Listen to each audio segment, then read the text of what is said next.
Patay ang isang rider nang bumangga sa kasalubong na SUV sa Candelaria, Quezon. Tutukan yan sa report ni Paul Hernandez.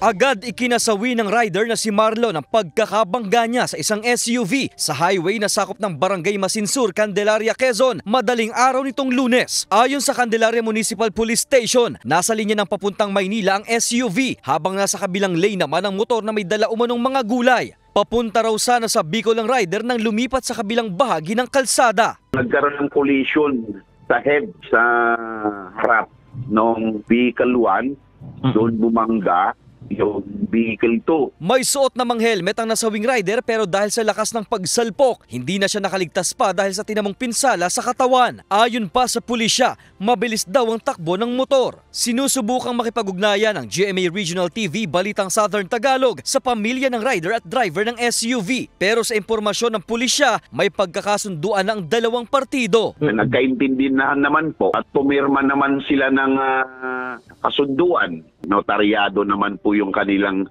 pag-uusap. Hindi raw nagkukulang ang mga otoridad sa paalala tungkol sa pag-iingat sa pagmamaneho. Pairalin daw sa lahat ng oras ang disiplina sa kalsada. Paul Hernandez, Balitang Southern Tagalog.